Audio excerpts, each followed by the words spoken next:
You are very welcome to Fitzpatrick's Hyundai here in Naas, and we are open, although the county itself can't go too far, so why not pop down and have a look at this. This is a lovely 2020 Ioniq, full electric, really gorgeous car.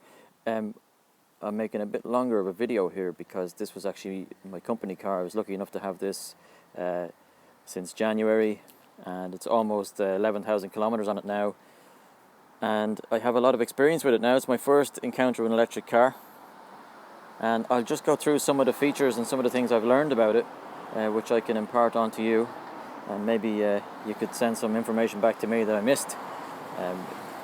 Really nice car. It's a premium model. Black and the chrome is always a classic combination, and it has that light coloured interior. The model got an upgrade just coming on this year, and you can see it got a restyle on the front and different wheels, and then the premium had some added features. So let's have a little look and go through them.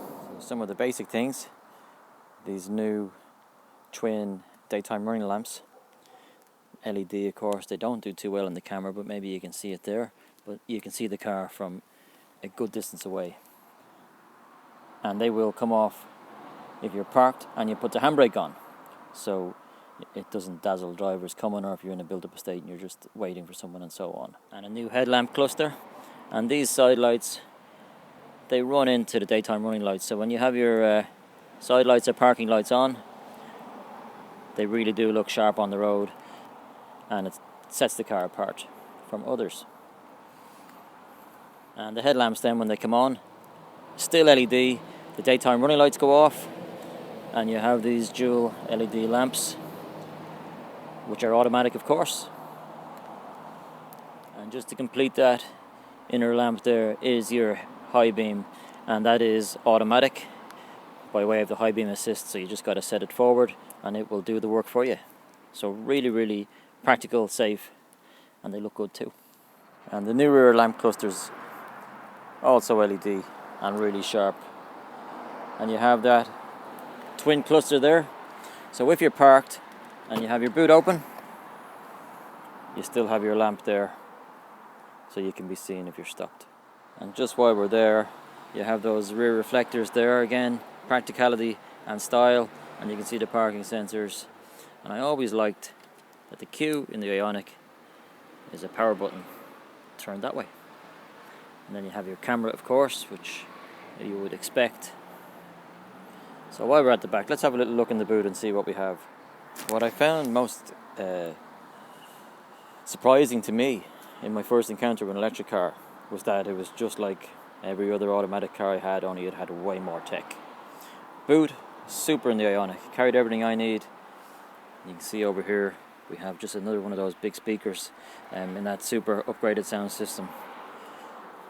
A little bit of space under here for your inflation kit, a little bit of storage, and of course you've got electrical underneath there. We have our two chargers. This is the main one. So here we have our charger that I would use when I need to charge it up. So this side goes into the car, and this one goes into the wall.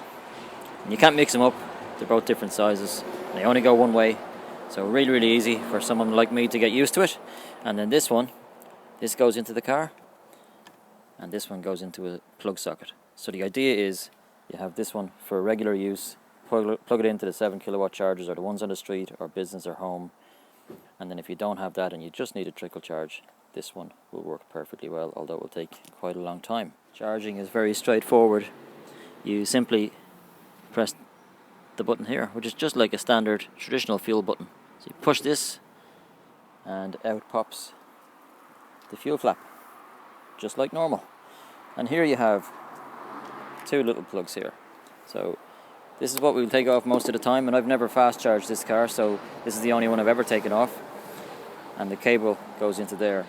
If you were to go to one of the motorway networks or the fast charge stations, you would simply take this one off and it would go over the two at the same time.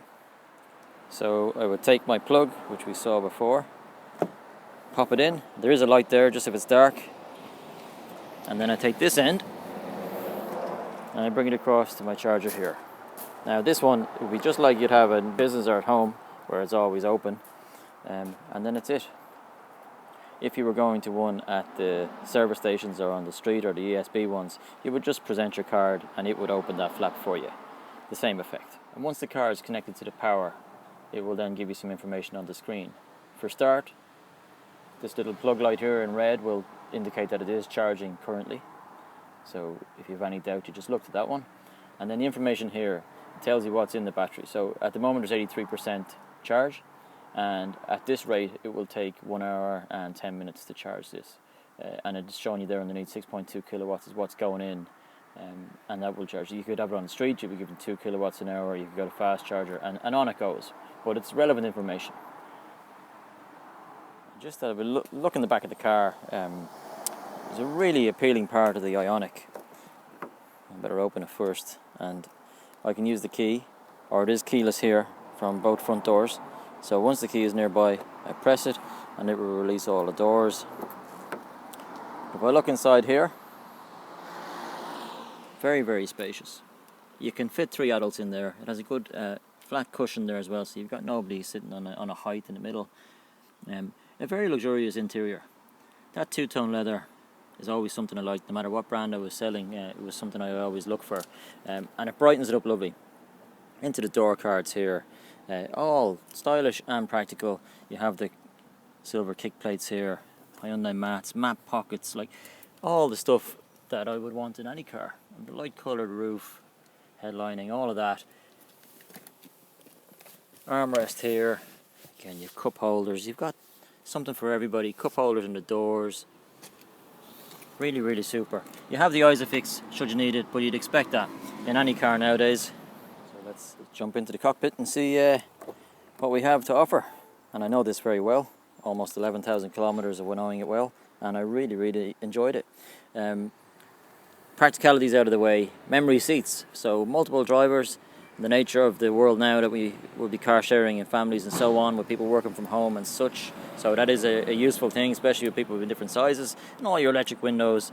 Mirrors fold when you lock it or when you press the button.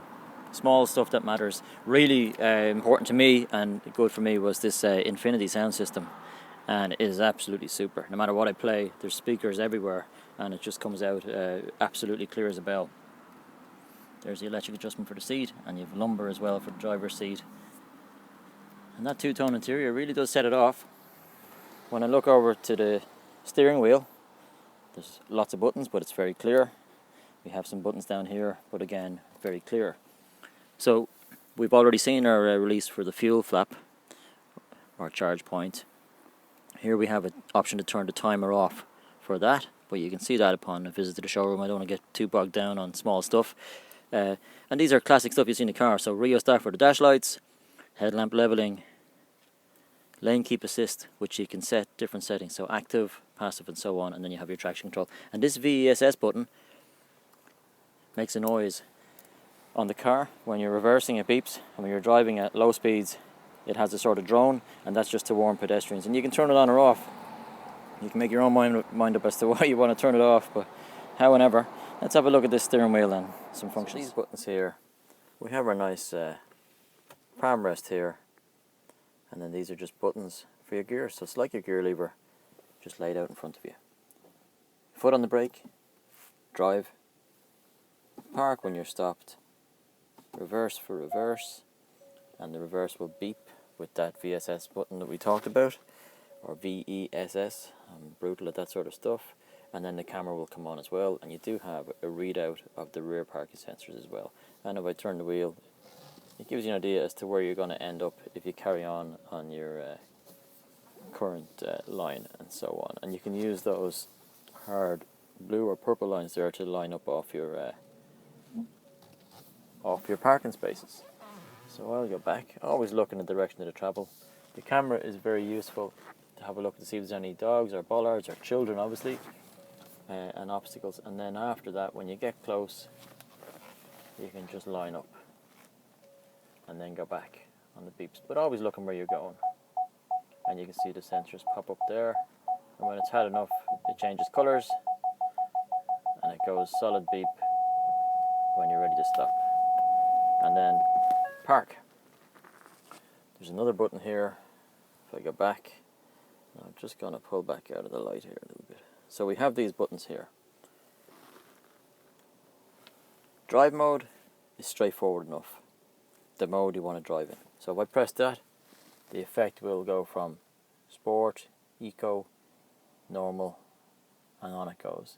And the range will adjust as I go through each one. So you can see I get a few more kilometers when I go to eco, and on it goes. Now, these other buttons here, the heated seats, are straightforward. Degrees of heat, the heated steering wheel. And these all seem like very much luxury items, and indeed they are, but they're practical too. It's more cost effective and energy effective just to heat my seat and steering wheel rather than heat the whole car if I'm on a short trip. Otherwise, the parking sensors is a button to turn it off. You've no real reason to turn it off. There are a couple, but there's no need to talk about them here. And then the rear view camera is really cool. If I'm driving along in drive and I'm just kicking forward, I can press that view and I can look behind me at the same time as I drive. For whatever reason you need to do it, there's 1 or 2 times I needed to do it. Sometimes just to see how close the car behind me was, but that's another day's work. And the last button here, which I believe is the most important one, is the auto hold. So when you go into drive, the handbrake comes off automatically, and this button here, like all electric handbrakes, is like a miniature handbrake. So down is down and up is on. Now if I put it down and I press the auto hold button, that will come over here and you see it in green, and that will hold the brakes on with the brake lights on, and it will keep the car at the lights, on a hill and whatever else. And if I accelerate, off it goes, and if I brake, on it goes again. But when the auto hold is on and I turn the car off, it will put the handbrake on automatically, and that's just another little backup safety, and that's why I like to do it. So my kind of routine in the morning is press start. When it's done as warming up, I simply press drive, auto hold, and then I'm set for the trip. And just while we're on that, I'm a bit of a nerd when it comes to the economy of cars and such, and regardless of what any brochures or internet or anything says, for me, driving every bit as normal as I would have driven my previous cars, so not paying any particular attention to being over the top on economy. The last 9,000 kilometers, it has averaged 15.5 kilowatts per 100 kilometers. So you can make of that what you will, but it's a real thing, and the car does have a range of 312 in the WLTP cycle. I'm getting about 295 to 300 all the time regardless. So that's just personal experience. Let's get it out on the road and have a little look. So thank you very much for watching. We have all these other cars here. We have all the fuelings, electric, hybrid, petrol, diesel, all of it. We look forward to road testing this Ioniq shortly. And in the meantime, if you have time to pop down or look at the web, we shall have detail up on this 2017 Ioniq fully electric that has just come into stock.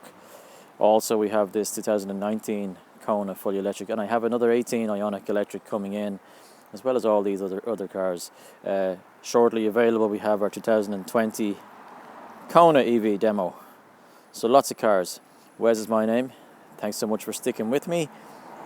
Myself and Colin and Liam are here. 045 848 800. Look forward to seeing you soon.